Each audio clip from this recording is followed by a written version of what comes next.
5 जुगाड़ू बहू के घर दिवाली दावत। घर का आंगन। सुषमा बैठी है और ससुराल के गरीब हालात पर सोच रही है। पास में बहुएं एक दूसरे से बातें कर रही हैं। इस बार दिवाली दावत का समय फिर से आ गया है। हमारे पास वैसे भी पैसे नहीं है और गांव की परंपरा है कि नई बहुओं के आने के बाद पहली दिवाली पर दावत देनी ही होती है। दयानंद, हम ये सब कैसे करेंगे? कुछ भी समझ नहीं आ रहा। हमारे पास एक फूटी कौड़ी भी नहीं है। सुषमा, मैं भी यही सोच रहा हूँ। पैसे तो कुछ है ही नहीं और दावत का सारा सामान कैसे आएगा? गांव में सभी हमसे उम्मीद लगाए बैठे होंगे। क्या करेंगे हम? कहीं इस बार हमारी भारी बेइज्जती ना हो जाए। बहुएं आपस में कुछ फुसफुसाते हुए सुन रही होती हैं। शीतल सबसे बड़ी बहू सास ससुर के पास आती है। अम्मा, बाबूजी, आप दोनों इतना परेशान क्यों हो रहे हैं? हम 5 बहुएं मिलकर सब खुद संभालेंगी। आप चिंता न करें, हमारी जुगाड़ी टीम है ना, आपको परेशानी नहीं होगी और हम आपकी बेइज्जती तो बिल्कुल भी नहीं होने देंगे। बाकी चारों बहुएं गीता, मोनी, पूर्वी और आंचल भी हंसते हुए उनके पास आ जाती हैं और बहुत प्यार से समझदारी से कहती हैं, हाँ अम्मा, गांव की परंपरा निभानी है तो निभाएंगे, मगर इस बार थोड़ी जुगाड़ के काम चलेंगे। अगर हमारे पास पैसे नहीं है तो हम जुगाड़ लगाकर कुछ चीजों को आसानी से कर सकते हैं। हमारे पास जो भी बचे कुछ पैसे हैं, हम सभी के पैसे मिलाकर जो मिल सकेगा उसे राशन खरीदेंगे और बाकी चीजें हम खुद ही बनाएंगे। आप देखिएगा, गांव वालों को हमसे शिकायत नहीं होगी। हम केले के पत्तों से प्लेट बना लेंगे और पत्तल खरीदने का खर्चा बच जाएगा। और रही सब्जियों के लिए, जंगल से जंगली सब्जी ले आएंगे। हमें बस थोड़ी मेहनत करनी होगी और सब संभल जाएगा। सुषमा और दयानंद उनकी बातें सुनकर हैरान होते हैं, लेकिन बहुओं के उत्साह को देखकर थोड़ा सा सुकून महसूस करते हैं। अगले दिन बहुएं जंगल में जंगली सब्जियों की तलाश में निकलती हैं। उनके साथ गांव की कुछ महिलाएं भी हैं। जंगल में सब्जियां इकट्ठा करते हुए बातें करती हैं। अरे बहनों, तुम लोग जंगल की सब्जियों से दावत करोगी? गाँव वाले तो तुम पर हंसेंगे। जंगली सब्जियां नुकसान तो नहीं देंगी ना? हाँ, दावत में लोग अच्छे पकवान की उम्मीद करते हैं। जंगली सब्जियों तो जानवर खाते हैं। तुम कैसे काम चलाओगी? देखो, मैं तो ये कहती हूँ कि गांव वालों से थोड़ी थोड़ी मदद ही मांग लो। देखिए मोनिका दीदी, हंसने दीजिए उन्हें। जब दावत का खाना तैयार होगा तब सब लोग हमारी तारीफ करेंगे। और हाँ, जंगली सब्जियों का भी स्वाद हो सकता है, बस बनाने का तरीका आना चाहिए। मेहनत और थोड़ी सी सूझबूझ से हर मुश्किल हल हो जाती है। रही बात गाँव वालों से मदद मांगने की, तो फिर ये दावत ही क्या जिसमें सब लोग मिलजुल कर पैसे इकट्ठा करें। ऐसे तो हमारे अम्मा बाबूजी की बेइज्जती भी हो सकती है। महिलाएं हंसती हैं और बहुएं सब्जियां इकट्ठा करने में व्यस्त हो जाती हैं। उन्हें किसी की कही हुई बातों पर कोई परेशानी नहीं होती। जंगल से सब्जियां लेकर आने के बाद बहुएं मिट्टी के बर्तन बनाते हुए और केले के पत्तों से प्लेट तैयार करती हैं। सभी मिलकर एक दूसरे की मदद कर रही हैं। ये देखो कितनी खूबसूरत प्लेटें बन गई हैं। बाजार में खरीदने के पैसे भी बच गए और ये तो पर्यावरण के लिए भी अच्छा है। अगर ऐसे पत्तल में खाना खाएंगे तो किसी को नुकसान भी नहीं होगा। और ये मिट्टी के बर्तन तो सबसे अलग होते हैं। गांव वाले सोच भी नहीं सकते कि हम ऐसा भी कर सकते हैं। हाँ, आज जब दावत में इन्हीं बर्तनों में खाना परोसेंगे तब सब हैरान हो जाएंगे। हमें बड़े बड़े मिट्टी के बर्तन बनाने होंगे और मिट्टी की जरूरत पड़ेगी। गांव में इतनी सारी खेत है, चलो थोड़ी थोड़ी मिट्टी गांव से खेतों से ही ले आते हैं। तुम लोग मिट्टियां लेने जाओ, मैं थोड़ा जंगल की तरफ जा रही हूँ, मुझे थोड़ा सा काम है। शीतल इतना कहकर जंगल की तरफ जाती है। वो जंगल से अलग अलग प्रकार की पत्तियां और जंगली फूल लेकर आती है, जिसे वो घर सजाने के लिए लड़ियां बनाना शुरू कर देती है। ये पत्तियों से और फूलों से घर की दीवारों की रौनक भी हो जाएगी। सारी सजावट के लिए हमारे पास सामान भी नहीं है और न ही पैसे। जितना भी है उतने में ही हमें गुजारा करना होगा। शीतल ने पत्ती और फूलों से दरवाजे को सजाने के लिए बेल बना ली थी। छत को सजाने के लिए फूलों की चद्दर तैयार कर ली थी और बहुत सुंदर सुंदर लड़ियां भी थीं। बहू, मुझे तो यकीन ही नहीं हो रहा, तुम्हारे हाथों में तो कारीगरी है। बहुत सुंदर बनाया है तुमने ये सारा सामान।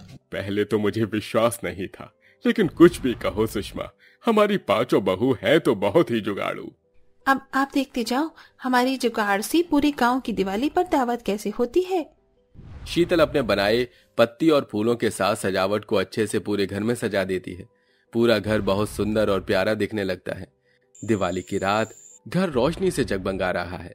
दावत के लिए सब तैयार हो गए हैं। बहुएं पूरे आत्मविश्वास के साथ खाना परोसने के लिए तैयार हैं। सुषमा और दयानंद अपने आंगन में बैठे चिंतित हैं, लेकिन बहुओं की मेहनत देखकर थोड़ा सा भरोसा भी है। दयानंद, मैं बहुत डर रही हूँ। गांव वालों को जरा भी कमी लगी तो हमारी नाक कट जाएगी। सुषमा, मैंने तो अब भरोसा इन बहुओं पर ही कर लिया है।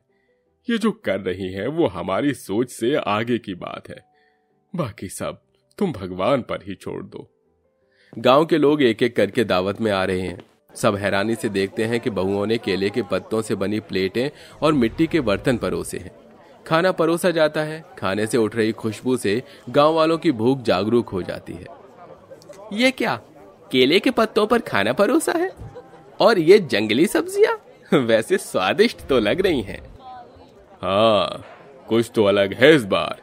देखते हैं स्वाद कैसा है। ऐसी दावत तो पूरे गांव में पहले कभी भी नहीं हुई।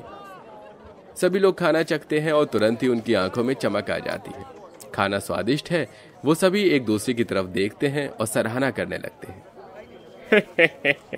वाह, ये तो कमाल का खाना है। वही मैंने सोचा था कि साधारण होगा, पर ये तो बहुत बढ़िया बना है। इतना बढ़िया खाना तो आज तक किसी दावत में नहीं बना। सच्ची में बहू ने तो जादू कर दिया। केले के पत्तों पर खाना परोसना और जंगली सब्जियों से इतना स्वादिष्ट खाना बनाना, ये सोच से बाहर था। आज तक की दावत में ही सबसे बढ़िया स्वादिष्ट दावत है। मैंने कभी सोचा भी नहीं था कि जुगाड़ से भी इतना शानदार दावत दी जा सकती है। ये तो शानदार से भी बड़ी शानदार है। इस बार की दिवाली की दावत तो यादगार हो जाएगी। दावत के बाद सभी गांव वाले सुषमा और दयानंद को बधाई दे रहे हैं। बहुएं दूर से ये सब देखकर मुस्कुरा रही हैं। बहुओं, तुमने हमारी इज्जत रख ली। मैं सोच रही थी कि हम सबकी नजरों में गिर जाएंगे, लेकिन तुम सबने जो किया वो मेरे लिए किसी चमत्कार से कम नहीं है। हाँ सुषमा, इन बहुओं ने दिखा दिया कि मेहनत और सूझबूझ से हर कठिनाई को पार किया जा सकता है। आज गांव वाले हमारी बहुओं की तारीफ कर रहे हैं। अम्मा, बाबूजी, हम जानते थे कि थोड़ी सी कोशिश से सब कुछ ठीक हो जाएगा। आप बस भरोसा रखें, हम सब परिस्थिति का सामना करने के लिए तैयार हैं। हाँ, और अगली बार से भी हम हर चीज को अपने तरीके से करेंगे। बस आपको अब चिंता करने की जरूरत नहीं। अब तो हम इस घर को भी ऐसा बनाएंगे कि लोग देखते रह जाएंगे, और गाँव की तरह हर परंपरा को भी निभाएंगे, पर अपने अंदाज में। जुगाड़ बहुएं तो हमेशा तैयार हैं अम्मा। अब बस देखिए ये कैसे घर बदलता है। सुषमा और दयानंद भावुक होकर बहुओं को गले लगा लेते हैं। पूरे परिवार में खुशी की लहर दौड़ जाती है। गांव के लोग जाते जाते भी बहुओं की तारीफ कर रहे हैं। बहुएं खुशी से एक दूसरे की तरफ देखती हैं। भाई साहब, आपकी बहुएं तो गजब की निकली। इस बार की दिवाली दावत तो यादगार रहेगी। पूरा गांव खुशी खुशी दावत करके जा रहा है। हाँ भाई, हमें भी कुछ सीखने को मिला। बहुओं ने दिखा दिया कि पैसे की कमी कभी भी खुशियां मनाने में रुकावट नहीं बनती। अगर समझदारी हो तो हर काम आसानी से हो सकता है, बिना पैसों के भी। गांव के लोग हंसते हुए चले जाते हैं। बहुएं घर में आ जाती हैं। दोनों गरीब सास ससुर अपनी 5 बहू की तारीफ करने लगते हैं। आज तो कमाल ही हो गया। कहा तो हम अपनी इज्जत के लिए डर रहे थे, लेकिन देखो हमारी 5 जुगाड़ू बहुओं ने हमारी शान को बढ़ा दिया। मुझे तो लगा था कि आज की रात हमारी बहुत बेइज्जती होने वाली है, लेकिन तुम 5 ने मिलकर हमारी इज्जत को बचा लिया। पूरा गांव हमारी तरफ देख रहा है, और देखो दिवाली के दिन पहली बार हमारे घर पर इतनी रौनक हुई है, सिर्फ और सिर्फ हमारी बहू की वजह से। भगवान तुम 5 को हमेशा खुश रखे। ऐसे ही अपनी जुगाड़ों से हर परेशानी को खत्म करती रहना। 5 बहू मिलकर अपने सास ससुर के पैरों को छूकर आशीर्वाद लेती हैं और अपने दिवाली के त्योहार को अच्छे से मनाती हैं। उस दिन पूरा परिवार पेट भरकर खाना खाता है। इस तरह उनकी दिवाली की दावत बहुत अच्छे से जाती है और सब बहुत खुश होते हैं।